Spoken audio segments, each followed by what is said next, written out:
Sur les vastes étendues de l'océan Atlantique, les routes maritimes mondiales dessinent les contours de l'économie globale. Chaque jour, des milliers de navires transportent des milliards de dollars de marchandises, connectant les continents, les industries et les peuples.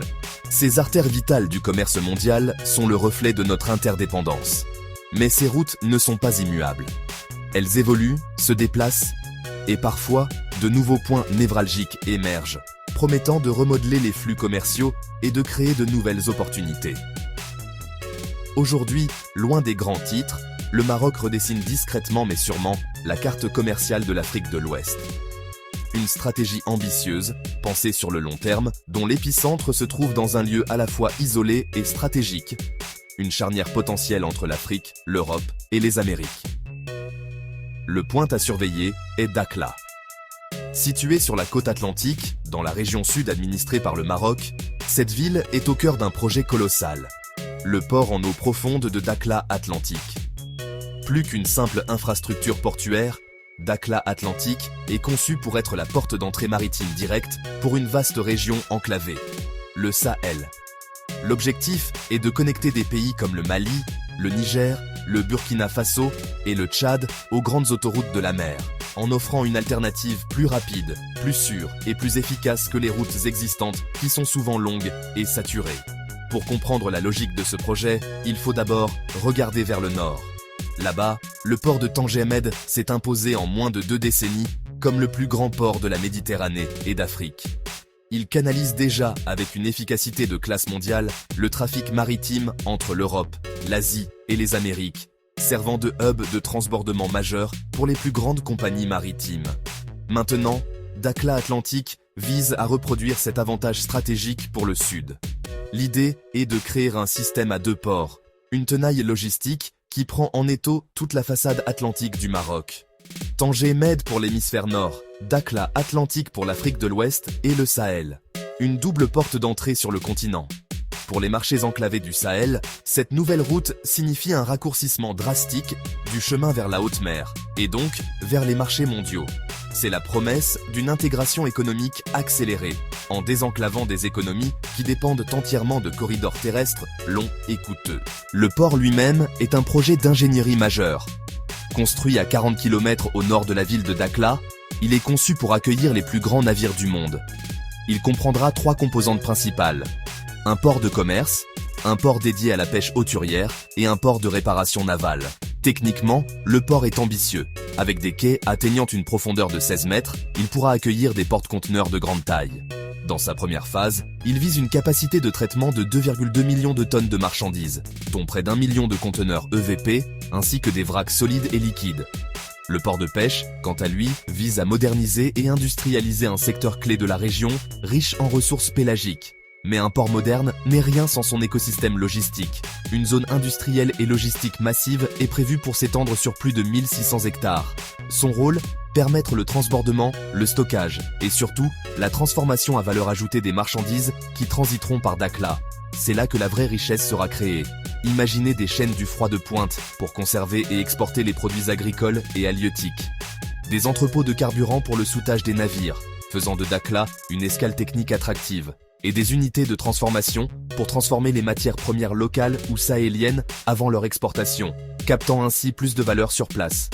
Maintenant, visualisons les corridors terrestres qui donneront vie à ce hub. Vers le nord, une voie express moderne, véritable colonne vertébrale, longe la côte et relie déjà Dakhla à La Ayoun, Agadir, Casablanca et finalement Tanger Med. C'est un flux continu et sécurisé vers l'Europe. Mais c'est en regardant vers le sud que la vision stratégique prend tout son sens. La route traverse la Mauritanie en direction de sa capitale, Nouakchott.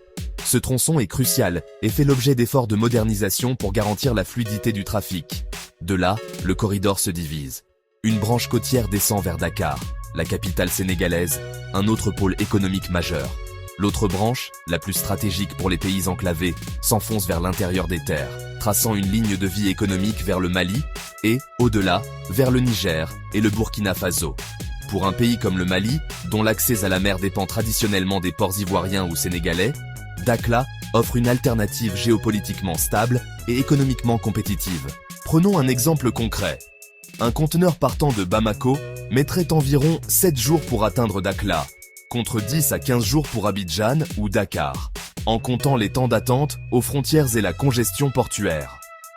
Cette différence de temps, couplée à des coûts logistiques potentiellement réduits de 20 à 30%, se traduit par un gain de marge direct pour les exportateurs et une baisse des coûts pour les importateurs.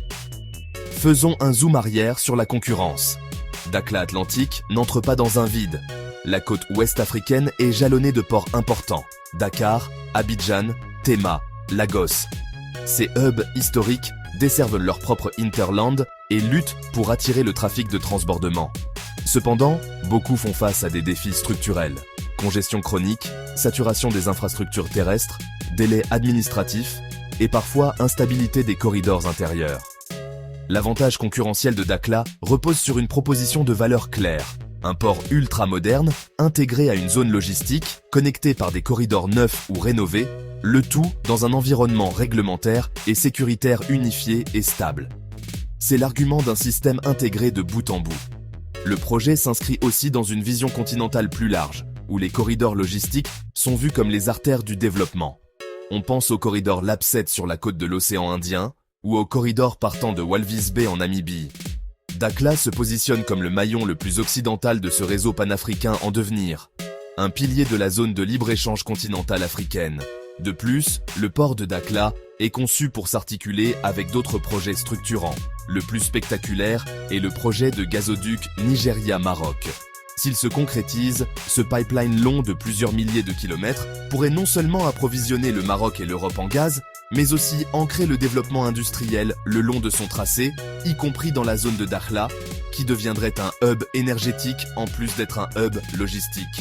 La faisabilité d'une connexion ferroviaire est également à l'étude. À long terme, un chemin de fer pourrait compléter la route, offrant une solution de transport de masse pour les minerais ou les produits agricoles, réduisant encore les coûts et l'empreinte carbone. Ce serait l'étape ultime de l'intégration du corridor. Concrètement, quel serait l'impact ?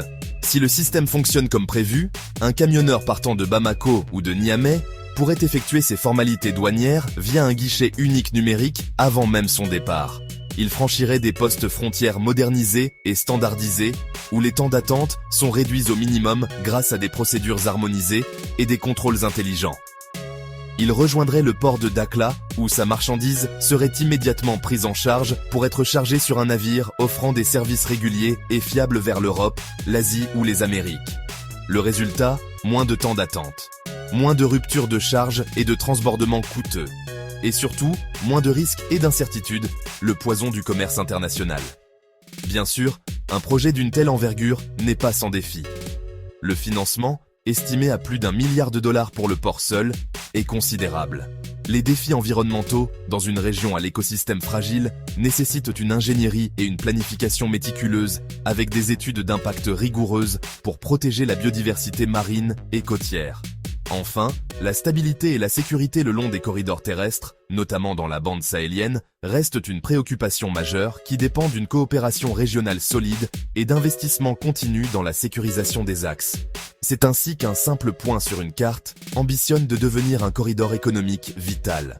Le Maroc ne construit pas seulement un port. Il tisse une toile logistique complexe pour intégrer durablement l'économie du Sahel à la grande économie atlantique.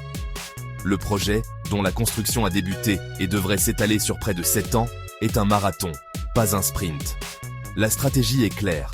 Créer un écosystème complet où les infrastructures physiques, les procédures numériques et la stabilité réglementaire convergent pour offrir une chose essentielle au commerce moderne, la fluidité. Une fluidité qui doit se traduire par la compétitivité et la prospérité. Une route, une porte, un planning à la fois. Dakhla Atlantique est un pari sur l'avenir. Un pari que la géographie peut être redessinée par la volonté et la logistique. Si le pari est de gagner, ce port pourrait bien devenir l'un des nouveaux cœurs battants du commerce ouest-africain.